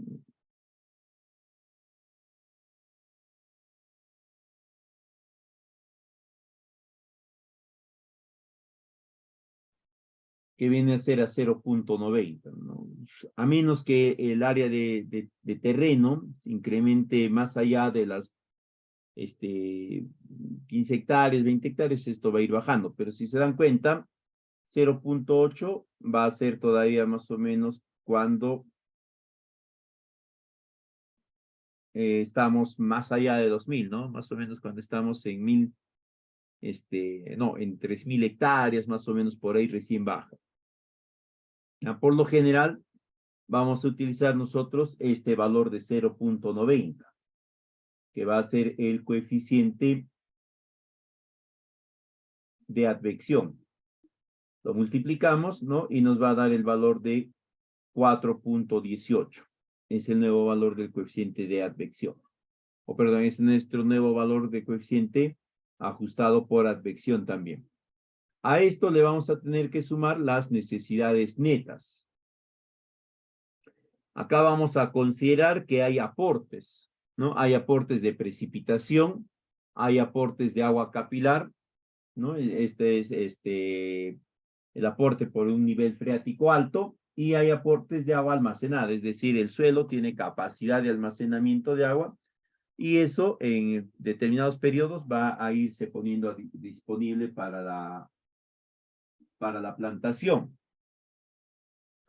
Pero partiendo que por lo general se plantea la necesidad de un sistema de riego tecnificado, porque no va a haber aporte de precipitación, porque si hubiese no necesitaríamos el riego tecnificado. Se tendría que definir si hay un aporte de agua capilar por el nivel freático alto, pero también muchas veces en las zonas donde se implementa no sucede esto. Si sucede, tendrán que considerar este aporte, ¿no? Igualmente en milímetros por día. Y por último, el aporte de agua almacenada, ¿ya? Para este ejemplo, no hay aporte de agua por precipitación, ni por capilaridad, ni tampoco por almacenamiento. Por lo tanto, estos valores van a ser de 0. Ustedes van a tener que considerar si hay aporte de agua por almacenamiento, ¿no? Esto se va a dar principalmente en suelos que son, o que tienen cierto nivel de contenido de materia orgánica, ¿no? Ahí sí puede darse, ¿ya? Otro más que van a considerar ustedes va a ser en producción en viveros, en invernaderos, sobre todo en aquellos donde se esté utilizando algún elemento en el sustrato, algún elemento que va a permitir retener humedad, ¿no? Desde simplemente el musgo hasta alguno de estos otros elementos sintéticos que se han generado. Ya, ahí ya van a tener que considerar estos casos particulares. Como en este ejemplo, para no hacerlo muy complejo, se está considerando que no hay aportes de ninguno de estos tipos, simplemente no se reduce en nada y se mantiene nuestro valor anterior de 4.18 milímetros por día. Y por último, vamos a definir nosotros nuestra necesidad total. Para esto tenemos que tener nosotros en cuenta 3 posibles situaciones. Unas en la cual hay pérdida de agua por percolación, es decir, el suelo es demasiado poroso, hay una pérdida muy rápida de agua y por lo tanto se va a tener que hacer un ajuste para poder compensar esa pérdida y poder estar más cerca a la demanda real de agua que tiene nuestro cultivo. Otro, que hay necesidades de lavado, y finalmente que falta uniformidad de riego. Acá se va a determinar en primer lugar la necesidad de agua para aplicar, para lo cual vamos a utilizar nuestra necesidad neta, es decir, 4.18 que hemos determinado, este valor lo vamos a utilizar acá. y lo vamos a dividir entre 1 menos el valor de K, que va a depender si es que es un caso de pérdidas, es decir, hay percolación o es la necesidad de lavado, hay una lámina de riego para lavar. Vamos a aplicar nosotros ambas y vamos a elegir el valor más alto, es decir, vamos a volver a hacer, vamos a hacer los dos cálculos, ¿no? El cálculo para el caso de pérdidas y luego el caso de lavado. Y dependiendo de cuál es el valor más alto, ese valor vamos a considerarlo acá. Entonces, lo primero que tenemos que definir es este valor de K. Para ello vamos a considerar también que hay eficiencia de aplicación, dependiendo de si la zona del terreno de nuestro sistema está en un clima cálido, en un clima húmedo. La profundidad de raíces, la profundidad promedio, ¿no? Acá hay que partir del criterio que vamos a tener diferentes plantaciones, ¿no? Entonces hay que considerar la profundidad promedio y la textura del suelo. Generalmente nosotros cuando hablamos de eficiencia de aplicación, lo primero que se nos viene a la mente es de 0.90, ¿no? Cuando hablamos siempre de riego tecnificado. Pero los valores pueden variar dependiendo principalmente de la textura. Si ustedes se dan cuenta, ¿ya? En climas cálidos, la textura puede hacer que en un mismo nivel de profundidad de raíces varíe en un décimo, ¿no? De 0.85 hasta 0.95. ¿Ya? Pero en suelos húmedos, esta eficiencia de aplicación, la variación es mucho mayor, ¿no? Si el suelo es muy poroso, va a variar desde 0.65 hasta 0.90, es decir, prácticamente va a variar un cuarto de punto, ¿no? 0.25 décimas. Eso es importante, ¿no? Porque ahí ya no vamos a considerar siempre el 0.90 de eficiencia de la aplicación. Ustedes van a considerar esta tablita para definir esta eficiencia. Pero por lo general, no se va a asumir siempre que está en el rango de 0.90, pero tienen que establecer exactamente cuál es esta eficiencia. Ahora, acá también hay que considerar otro aspecto, ¿no? Que generalmente vamos a implementar sistemas de riego tecnificado no en zonas con clima húmedo, pero sí en momentos donde el clima es menos húmedo, en todo caso es seco. Entonces vamos a considerar también que la necesidad de lavado, es decir, la lámina de riego que se tiene que aplicar, va a depender de la conductividad eléctrica, ¿no? Y esta necesidad de lavado la vamos a determinar a partir de la conductividad eléctrica del agua de riego que tenemos que determinar y la conductividad eléctrica del sustrato saturado, ¿no? Es decir, del suelo una vez que ha recibido esa cantidad de agua, ¿no? Se procede a hacer ambas evaluaciones y se determinan los datos en milimos de preferencia. Continuando con nuestro ejemplo, entonces, habíamos tenido que nuestra necesidad neta era de 4.18. Vamos a asumir que nuestra conductividad eléctrica del agua de riego es de 0.8 milimos y la conductividad eléctrica de nuestro extracto de saturación es de 1.7 milimos por centímetro. Al mismo tiempo vamos a entender que el coeficiente de uniformidad siempre va a ser de 90% cuando se aplique riego tecnificado. Por lo general se orienta o se recomienda que el coeficiente de uniformidad sea de 90%, es decir, que al menos el 90% de nuestras plantas hayan recibido la misma cantidad de agua. Y la eficiencia de aplicación va a ser de 95%. Con estos datos vamos a aplicar ambas fórmulas, ¿no? En el caso de percolación y en el caso de lavado. Hacemos los cambios de datos Y vamos a tener, esto de acá por si acaso es el número 1, ¿ah? No vayan a pensar que es la L o que es la I. Este es el número 1, sino que este tipo de letra considera a un palito como el número 1. Entonces vamos a restar 1 menos la eficiencia de aplicación, ¿no? Esta eficiencia de aplicación se ha determinado en estas tablitas. Vamos a determinar que para el caso de percolación, nuestro valor constante va a ser de 0.05. Y para el caso de lavado, ¿no? Hacemos la multiplicación respectiva o la operación respectiva de división y tenemos que este coeficiente va a ser de 0.24. Y vamos a trabajar nosotros con el valor más alto. La fórmula que habíamos considerado era esta de acá, ¿no? Esta de acá. Vamos a tomarla, ¿no? Y nos vamos a ir acá. Vamos a colocar acá.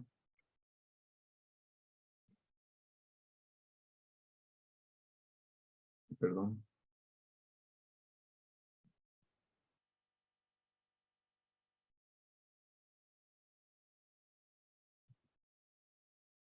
¿Ya?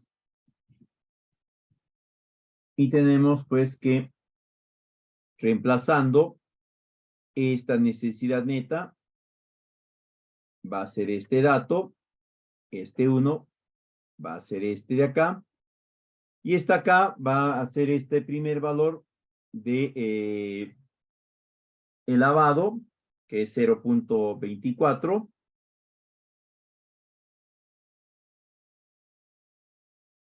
y en percolación, que es de 0.05. Hacemos los reemplazos y tenemos que, para el caso de percolación o de lavado, es de 5.50 milímetros, y para el caso de lavado, ¿no? Es de 4.40. Perdón, para el caso de percolación es de 4.40 y para el caso de lavado es de 5.50. Vamos a escoger nosotros el valor más alto, es decir, aquel que se obtiene con el porcentaje de agua de lavado. Este va a venir a ser nuestro valor ajustado. Y por último, vamos a aplicar esta fórmula para determinar la necesidad de lavado, ¿no? Esta agua para aplicar la vamos a multiplicar por el coeficiente de uniformidad. El coeficiente de uniformidad siempre se recomienda que sea de 90%.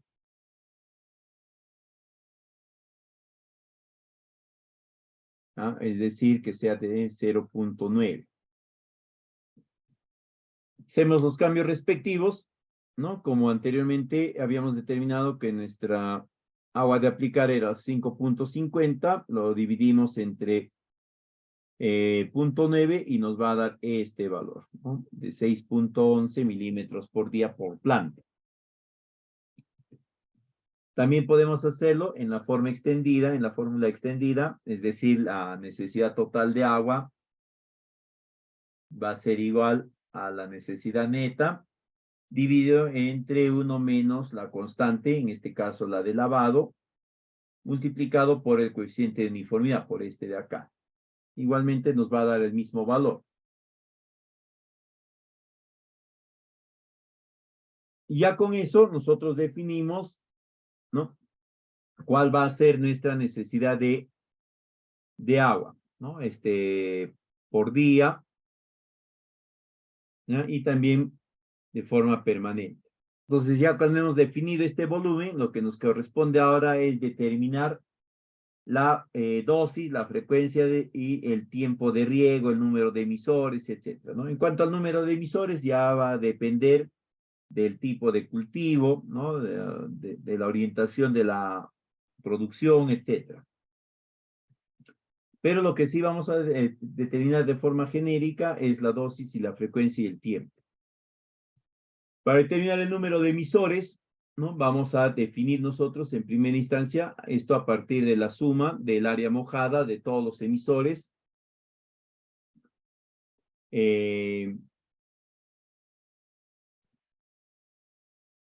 que tener en cuenta ahora que hay una gran disponibilidad de emisores, ¿no? En el mercado, de diferentes calidades, etcétera. Nosotros siempre tendremos, la recomendación es orientarnos hacia los usos de emisores autocompensantes, porque estos te van a permitir regular o necesitar menores cantidades de operaciones para la regulación, sobre todo de presiones, ¿no? Por eso se denominan autocompensantes. Se va a determinar el área mojada, esto viene a ser, el porcentaje de área mojada, esto se obtiene dividiendo el área mojada entre el área total. Ya, en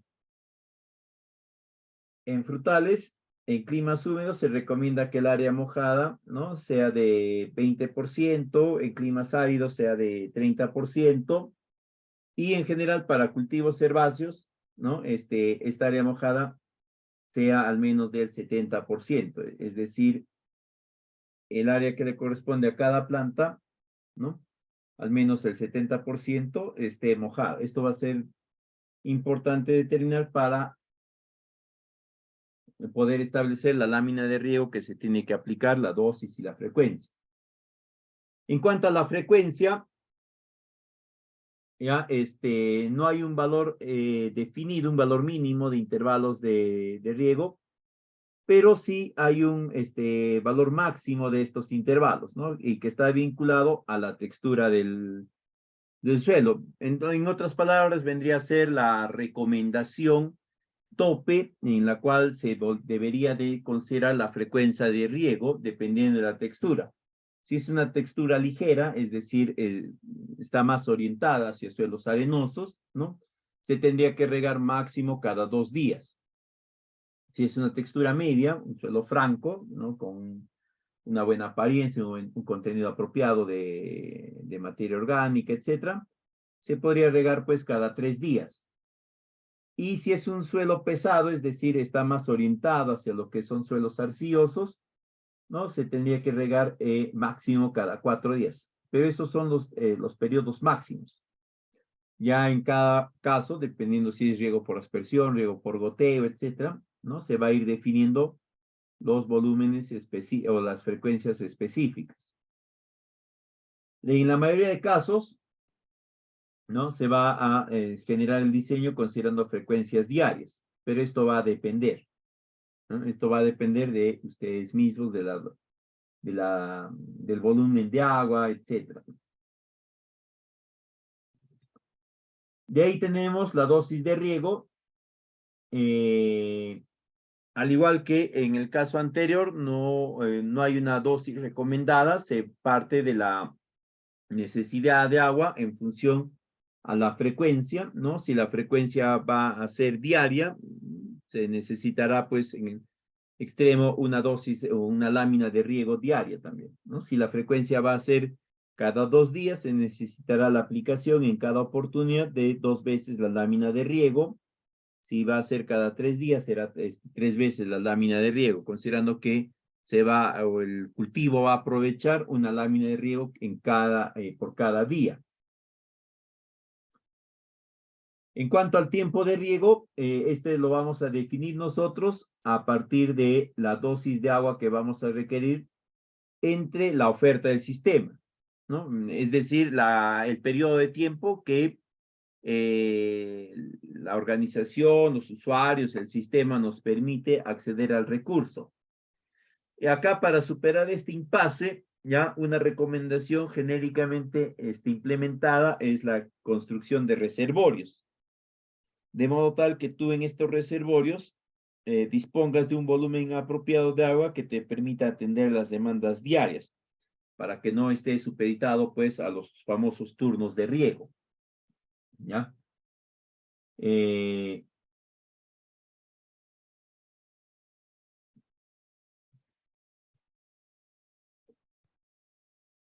De ahí tenemos la precipitación del sistema, que generalmente se utiliza para lo que son goteros, ¿no? Entonces, esto lo vamos a determinar dividiendo el caudal de gotero, que viene ya en las especificaciones técnicas de los goteros, ¿no? Dependiendo de cada fabricante, entre la distancia de emisores y la distancia de los laterales, ¿no? Esto expresado en metros, ¿ya? El caudal va a estar en litros por hora. A partir de esto, nosotros vamos a tener nuestra precipitación del sistema. De ahí está el número de unidades o turnos. Esto lo vamos a obtener dividiendo el tiempo disponible entre el tiempo de riego, es decir, la cantidad de tiempo que necesitamos para aplicar una sola dosis, es decir, una lámina de riego que hemos determinado. De ahí está el área de unidad. El área de unidad viene a ser la extensión de área que va a ser atendida en cada turno de riego, ¿no? Se obtiene dividiendo el área total del predio, ¿no? Del fondo, de la finca, entre el número de turnos o el número de unidades. Determinamos el caudal del sistema, ¿no? Que viene a obtenerse multiplicando 2.78 por el área total a regar por la lámina de riego y el tiempo de riego que vamos a disponer. Y ahí hemos determinado ya nuestro caudal del sistema, ¿no? A la fecha, todo esto se define a través de una serie de aplicativos y también a través de algunos tipos de hojas de cálculos ya predeterminados, ¿no?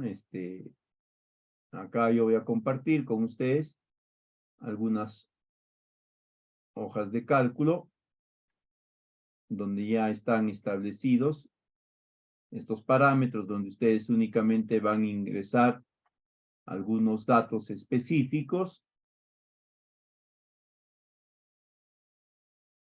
¿Ya?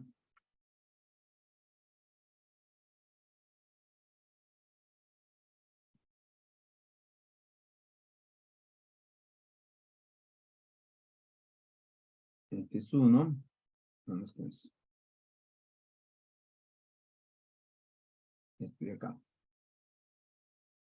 Esta es una hoja de cálculo preparada para determinar el diseño hidráulico y también el diseño agronómico para un sistema por goteo, ¿no? Acá lo único que van a tener que cambiar ustedes son estas celdas que están en amarillo, donde está el caudal, la velocidad, el coeficiente de cobertura. El coeficiente de cobertura siempre dejen en 90, o pueden bajarlo hasta, en 100, o pueden bajarlo hasta 90, ¿no?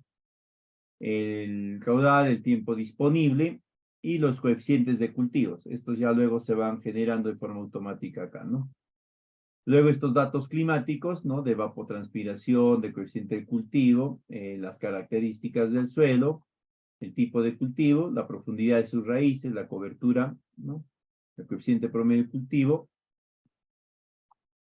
y los datos del gotero, ¿no? Ya dependiendo del tipo de gotero, ¿no? Bien, cada uno de ellos viene en su aporte específico, sus especificaciones técnicas generadas por el fabricante.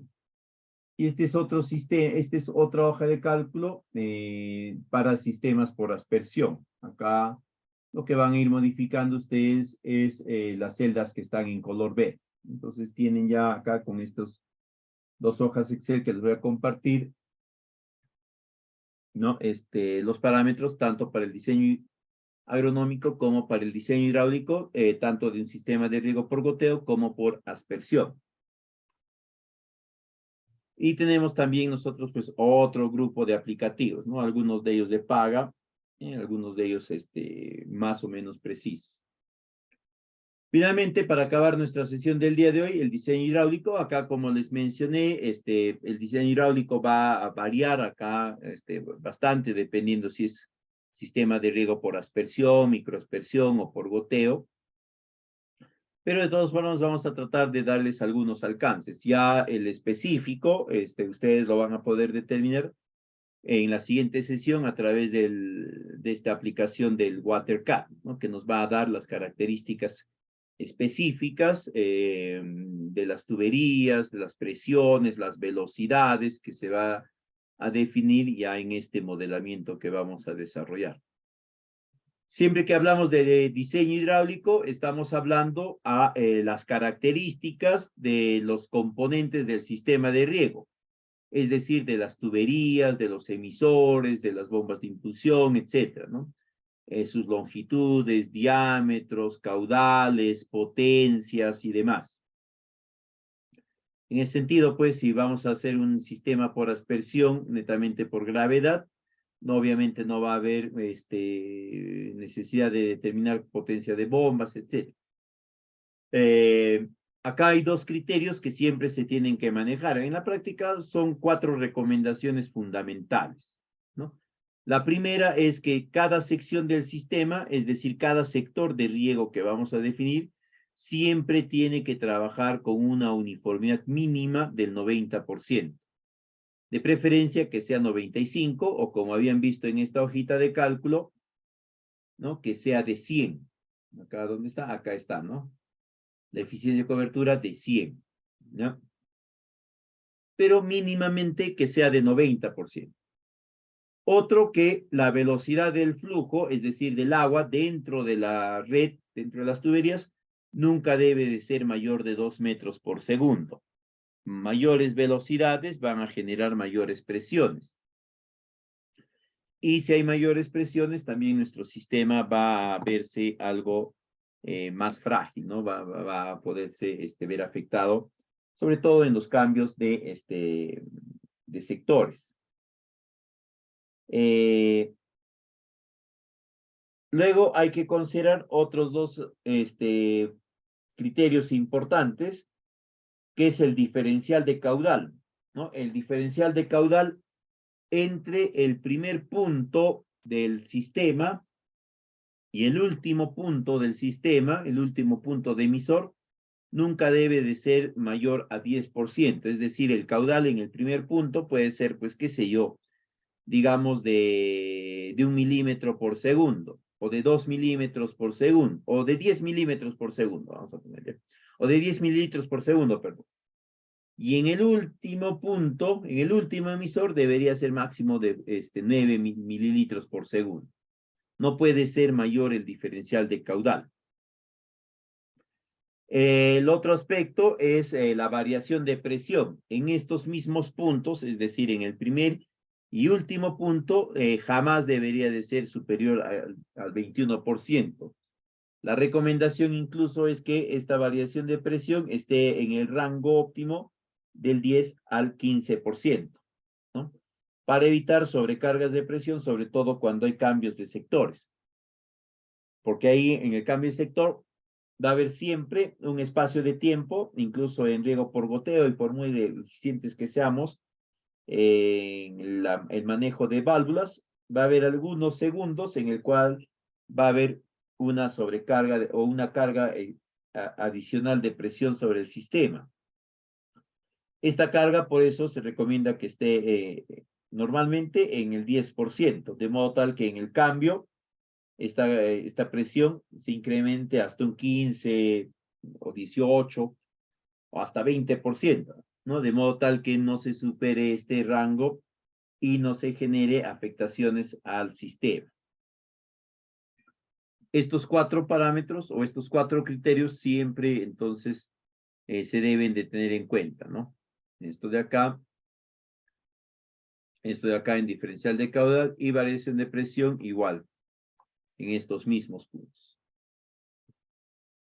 Adicionalmente, ¿no? Tenemos que entender que nuestros componentes de la red de distribución, es decir, de nuestro diseño hidráulico, siempre van a estar vinculados a una tubería principal, tuberías secundarias, terciarias y las laterales y finalmente los emisores. Cada uno de ellos va a tener sus características, cada uno de ellos tiene sus dimensiones dependiendo del caudal o de los caudales que pretendemos gestionar nosotros. Independientemente a ello, ¿no? Al menos en sistemas de riego por goteo, se recomienda que los laterales de riego, es decir, las mangueras, no superen en ninguna situación los 140 metros, ¿ya? Porque ahí sí vamos a tener variaciones de presión mayores, ¿no? Es decir, va a haber pérdida de presión y se tiene que compensar con mayor impulsión, etc. La recomendación es que estas longitudes de estos laterales estén pues en el rango de 50, 80 metros por ahí, ¿no? Hasta 100 metros. De ahí sí ya es un poquito más complejo. ¿Qué más?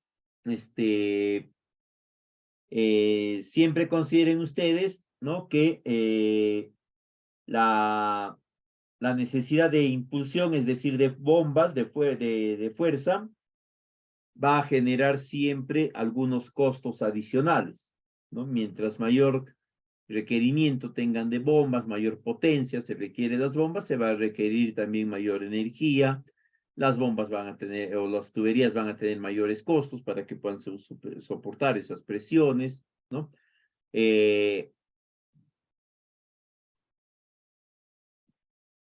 Una consideración recomendada siempre es elegir un diámetro apropiado, un diámetro óptimo, dependiendo de las cargas que se generen dentro de la tubería. Si las tuberías son de diámetros reducidos, ¿no? Entonces se va a reducir también el costo de la tubería, pero se va a requerir algo más de potencia en las bombas para poder garantizar la distribución uniforme del agua en nuestro sistema. Si por el contrario la tubería es mayor, ¿no? Si bien es cierto, se va a reducir la necesidad de potencia, pero mayores diámetros siempre tienen también mayores costos en cuanto a tuberías. Ya ustedes van a ir decidiendo esto, pero además tengan en cuenta lo siguiente, ¿no? Por lo general, cuando hay la necesidad de ajuste de precios, no ajuste de calidad en función a los precios o a los montos disponibles de inversión, lo que pueden sacrificar en primera instancia es la calidad de los emisores, ¿no? Porque los emisores, llámese pues aspersores, llámese goteros, llámese microaspersores, se van a poder cambiar mucho más fácilmente, ¿no? Porque están a la mano, pues están en la superficie, se pueden hacer los cambios necesarios. Pero las tuberías, ¿no? Sobre todo la tubería principal, secundaria, que van enterradas, requieren un proceso de cambio más complejo y en muchas oportunidades requieren también la suspensión del funcionamiento del sistema de riego. Ahora, independientemente si tenemos un sistema por aspersión, microaspersión o riego o goteo, vamos a tener algunos parámetros comunes en lo que es el diseño hidráulico, ¿no? Uno es que hay pérdida de carga en la tubería principal ante mayores distancias y también ante mayores pendientes.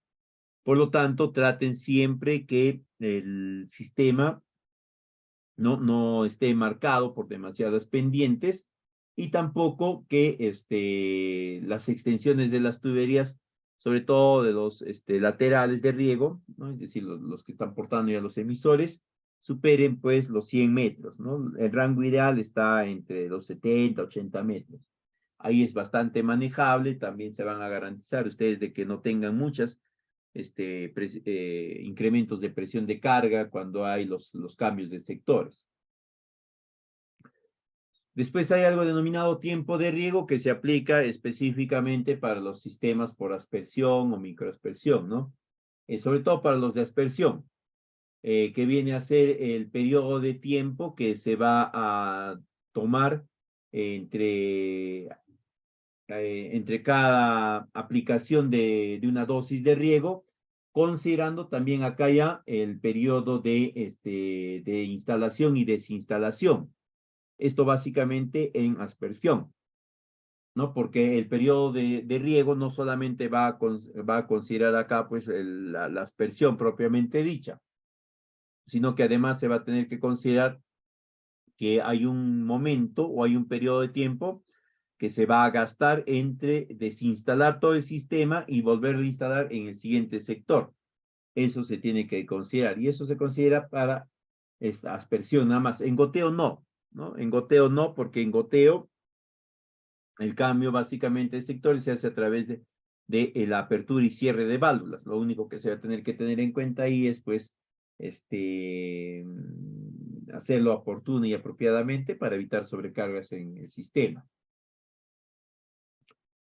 Luego hay algo denominado superficie máxima de riego diaria, que va a estar muy vinculado a las características específicas de los aspersores o de los emisores, ¿ya? Se puede determinar también a través de esta fórmula, pero ya por lo general estos aspersores o estos emisores, perdón, en líneas generales, llámese aspersores, microaspersores, goteros, ya tienen estas características, ¿no? Ya va a depender únicamente de aquellos que nosotros estamos elijando y de las presiones de carga que se les va a ir dotando de cada uno de ellos, a cada uno de ellos.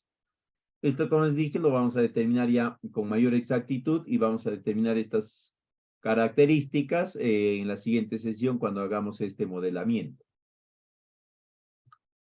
Luego tenemos el número de laterales. Esto va a estar en función al cultivo o a los tipos de cultivos que se va a instalar, ¿no? Hay cultivos o plantaciones que tienen, pues, distanciamientos entre surcos, entre camas, qué sé yo, algo más, más amplias, y hay otros que tienen algo menos amplias o más reducidas.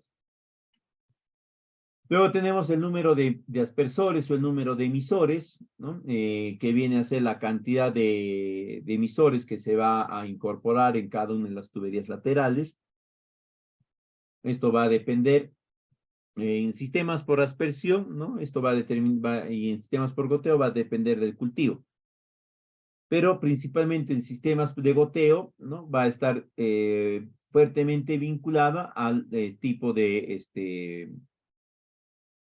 o a la especie que se está trabajando, ¿no? Hay especies que tienen una densidad de siembra muy alta, ¿no? Que están separadas por 30 centímetros, 40 centímetros entre plantas, entonces los goteros estarán también separados en esas mismas dimensiones de espacio. Y hay otras, pues, otras plantaciones que están separadas por algunos metros, ¿no? Por ejemplo, los paltos y algunos otros sitios. Y ahí, pues, los goteros estarán mucho más distanciados. De ahí también se va a definir los caudales por unidad de riego. Esto, como ya les dije, lo vamos a ver mucho más a detalle en la siguiente sesión, en el modelamiento. Ahí vamos a ir viendo cuáles van a ser los caudales en cada uno de los sectores que vamos a ir definiendo. Bien, sería todo en esta oportunidad. Entonces, a través de EFAP les voy a compartir la PPT, las hojas de cálculo y también un manual o una guía sobre sistemas de riego de sistemas de riego tecnificado. Si hubiese alguna consulta, quedo atento a poderlas atender.